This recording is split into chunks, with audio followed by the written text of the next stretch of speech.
जैसे कि एक है ना ये मेरे पास में एप्रो का इन्वर्टर आया हुआ था, तो इसमें इसकी है ना सेटिंग वगैरह के लिए मैंने कहा एक वीडियो बना के डाल देता हूँ। तो इसमें जो सेटिंग है, इसकी सेटिंग के बारे में मैं बताना चाहता हूँ आप लोगों को। इसमें कुछ जो सेटिंग है आप अपने हिसाब से इसमें कर सकते हैं।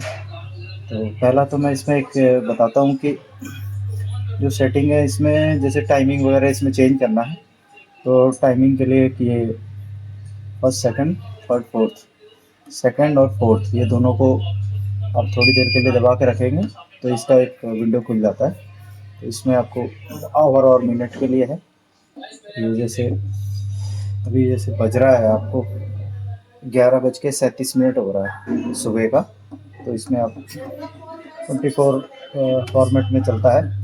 11 बज गए और 37 जो है वो इसमें डाल दीजिए। डाल के थोड़ी देर के लिए छोड़ देंगे तो ऑटोमेटिक सेव हो जाता है। थोड़ा सा वेट करना पड़ता है। ये सेव हो गया, ठीक है। अब इसकी दूसरी जो सेटिंग है वो जैसे इसमें कितने वोल्ट पे हमें बैटरी का लो कट और बैटरी को कितने पे चार्ज करना है उसके लिए, तो उसके लिए फर्स्ट और फोर्थ ये दोनों को प्रेस करना पड़ता है। फर्स्ट मतलब यूपीएस वाला और दूसरा सेविंग वाला। तो इसको थोड़ी देर के लिए प्रेस कर देंगे तो इसकी विंडो खुल जाती है। तो इसके विंडो को खोल के ये जो फर्स्ट जो इसकी है वो बैटरी सोलर से कितने वोल्ट तक इसको चार्ज करनी है। ये जैसे मैंने इसको 15 पे कर रखा है, इसको आप कम भी कर सकते हैं। 13.8 इसका मिनिमम है और मैक्सिमम 15 है। तो उसको कम और ज़्यादा आप अपने हिसाब से इसको कर सकते हैं। 14.2 भी रख सकते हैं इसको आप। जो भी है मेरे पास में एक्चुअली मैंने इसमें पैरेलल में 4 लगा रखी है। तो इसमें क्या है कि जो आप 14.8 या 15 वोल्ट तक इसको आप रख सकते हैं। तो मैंने 4 लगा रखी है तो इसमें मैं 15 कर देता हूँ। और उसके बाद में देन ये आ जाता है इसका लो कट है। तो लो कट आप इसको मिनिमम जो है ये 10.2 और मैक्सिमम जो है ये देखिए कितने तक जाता है, मैक्सिमम 11.8 है।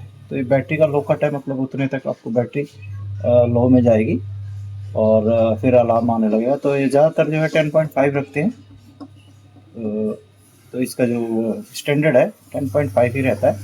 तो मैंने ये 10.5 पे कर दिया है। देन इसके बाद में ये बैटरी रिकनेक्ट है, मतलब मीन्स जब बैटरी वो हो जाएगी सोलर और बैकअप पे जब चल रहा है तो बैटरी कितने पे इसको मेन से ये रिकनेक्ट कर लेगा। तो इसमें मैंने ये 12.3 डाल रखा है, मतलब इसको 12 दूनी 24 और 24.6 वोल्ट जैसे ही आएगी तो ये मेन से लेके बैटरी को चार्ज कर लेगा, चार्ज करना शुरू कर देगा। तो इसको आप और भी नीचे भी ला सकते हैं। इसको 11 वोल्ट पे भी कर रखा है। 11 वोल्ट तक मतलब ये नीचे 22 वोल्ट तक जाएगा। एक बैटरी का वोल्ट दिखा रहा है तो एक के हिसाब से दो का वो कर लीजिए, है 24 वोल्ट का। तो इसमें सेटिंग एक के हिसाब से ही करते हैं। तो ये मेंस को रिकनेक्ट करने के लिए होता है।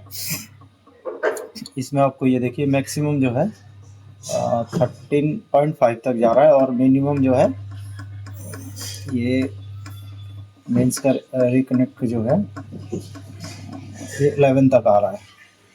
तो 22 वोल्ट पे आ जाएगा, तो मैंने 11 ही का रखा है। बाकी इसका जो एम्पेयर का है ये कंट्रोलर का है। तो इसमें जो चार्ज कंट्रोलर है 50 एम्पेयर तक इसकी जो कैपेसिटी है। अगर हमें कम बैट मतलब कम एम्पेयर से चार्ज करना है तो इसको आप कम कर सकते हैं। मैंने इसका विंडो पूरा 50 कर रखा है, क्योंकि मेरे पैनल से जो जो पैनल का वोल्टेज आएंगे वही जो करंट आएगा वही मतलब बैटरी को चार्ज करेगा इतने से ही। तो इसमें क्या है, एक मिनिमम आप 20 एम्पेयर कर देंगे तो 20 से ऊपर भी अगर वो पैनल आपका करंट दे रहा है, बट ये क्या करेगा कि 20 के अंदर ही रखेगा। तो मैंने तो मेरे पैनल क्योंकि 1 किलो वाट के हैं तो 20 एम्पेयर मैक्सिमम जाता है, तो मैंने 50 का रखा है। तो 20 से ऊपर जाएगा ही नहीं, लेकिन पैरेलल में है ना बैटरी चार्ज, तो इसलिए मैंने इसका पूरा एम्पेयर इसका खोल रखा है। देन उसके बाद में ये जो है ये ग्रिड से चार्जिंग के लिए है।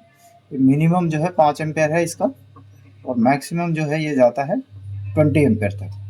तो इसको आप इसको बढ़ा के अप और डाउन इसके यूपीएस और हाई लो से इसको कर सकते हैं। तो हमारे यहाँ पे ऐसे कोई इलेक्ट्रिसिटी की कोई प्रॉब्लम नहीं है, तो इसको मैंने इसीलिए 5 एम्पेयर पे किया हुआ है, क्योंकि 5 एम्पेयर से ग्रिड से ये चार्ज करेगा। बस जब बैटरी बहुत ज़्यादा वो डिस्चार्ज हो जाए तो सिर्फ 5 एम्पेयर से ऊपर ये लेगा ही नहीं, उसके लिए है। देन फिर ये सेव करने के लिए ये वाला बटन आप जो अपने पैरामीटर में चेंज किया उसको सेव कर सकते हैं। एक तो ये इसका फीचर हो गया, टाइम का मैंने बता दिया, इसकी सेटिंग का बता दिया। एक फीचर इसमें और है, वो है इसका, जैसे इसको थोड़ी देर के लिए आपने पावर सेविंग को दबा दिया तो ये SL3 है, तो इसी में एक ये SL1 आ जाता है और ये SL2 आ जाता है, ये SL3 आ जाता है। तो ये SL1 और 2 जो है ग्रिड से पहले चार्ज करेगा SL1 में, और देन फिर सोलर से करेगा और फिर उससे बैटरी को बैकअप में लेगा। तो इसमें जो SL1 और SL2 है ये लगभग सेम ही है, और जो SL3 है वो ज़्यादा सोलर को प्रायोरिटी देता है। तो हम इसको सोलर के हमें तो ज़्यादा सोलर के वो चाहिए, तो इसलिए हम सोलर से ही इसको SL3 पे ही रखते हैं। अगर आप लाइट की कोई प्रॉब्लम नहीं है ज़्यादा तो SL3 पे रखिए, सोलर को ज़्यादा प्रायोरिटी देगा। और SL1 और SL2 पे सोलर प्लस ग्रिड ये दोनों को लेके चार्ज करता है बैटरी को। तो इसमें SL3 पे जिसके यहाँ पे बिजली की ज़्यादा प्रॉब्लम नहीं है, ये 14 एम्पेयर दिखा रहा है सोलर से, जो एम्पेयर आ रहे हैं उसका 11:42 इसका टाइम हो रहा है। और फिर एक इसमें सेटिंग और है, मैं बताना चाहता हूँ आपको। ये जैसे हाई लो को आप इसको थोड़ी देर के लिए दबा के रखेंगे तो ये आ गया DIS।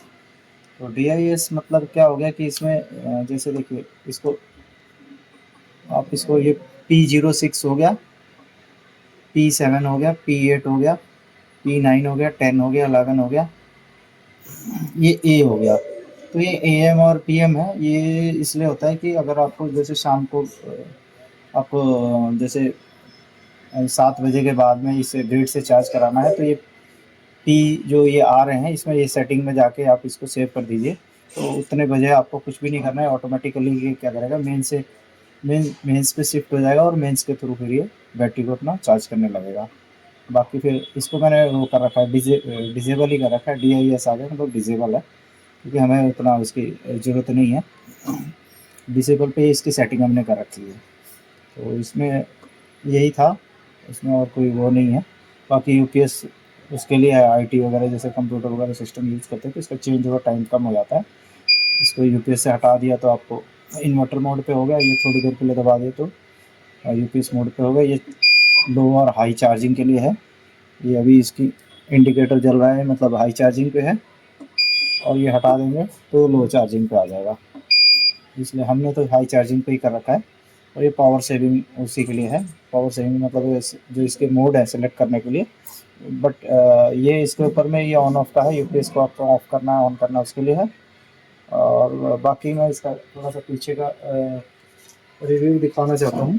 बैक साइड में ये इसका आउटपुट हो गया, और ये इसकी सोलर की तार हो गई, वो इसकी बैटरी की हो गई।